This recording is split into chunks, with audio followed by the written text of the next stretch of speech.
బాబు బాగానే భయపడుతున్నాడు. AP CM Telugu Desam party అధ్యక్షుడు నారా చంద్రబాబు నాయుడు గారు భయపడిపోతున్నారు. ఇంతకీ ఆయన అంతలా భయపడటానికి గల కారణం ఏంటనుకుంటున్నారు? మీ ఊహ నిజమే. ఓటుకు నోటు కేసులో చంద్రబాబు నాయుడు గారు ముద్దాయి అని కోర్టు తేల్చేసింది. ఇప్పుడు ఆ కేసు చంద్రబాబు నాయుడు గారిని చాలా భయపెడుతోంది.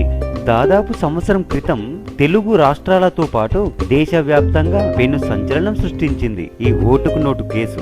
అప్పట్లో ఓటుకు నోటు కేసులో స్టీఫెన్సన్ కు రేవంత్ డబ్బులు ఇస్తూ దొరికిపోవడం, దీంట్లో సహనిందితుడిగా అరెస్ట్ అయిన సెబాస్టియన్ సెల్ ఫోన్ లో సంభాషణలు దొరకడం, ఆ సంభాషణల్లో చంద్రబాబు నేరుగా స్టీఫెన్సన్ తో మాట్లాడినట్లు నిర్ధారణ కావడం పెను సంచలనం సృష్టించింది.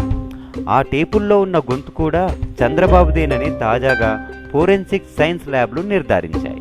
ఆ సంభాషణల్లో చంద్రబాబు నేరుగా స్టీఫెన్సన్ తో మాట్లాడినట్లు నిర్ధారణ కావడం పెను సంచలనం సృష్టించింది. ఆ ల్యాబ్లో టెస్టు రిజల్ట్ వచ్చినప్పటి నుంచి ఓటుకు నోటు కేసు ఎక్కడ తన మెడకు చుట్టుకుంటుందో అన్న భయం పట్టుకుంది.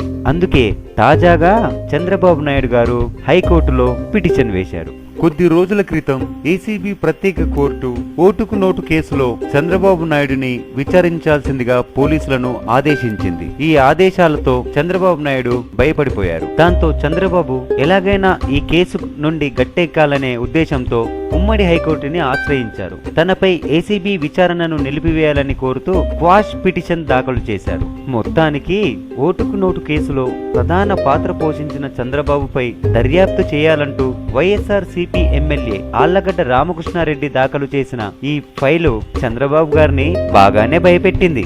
మరి ప్రత్యేక కోర్టు తనని విచారించాలని ఇచ్చిన ఆదేశాలపై స్టే కోరుతూ చంద్రబాబు వేసిన క్వాష్ పిటిషన్ పై హైకోర్టు ఎలాంటి నిర్ణయం తీసుకుంటుందో అన్నది వేచి చూడాలి.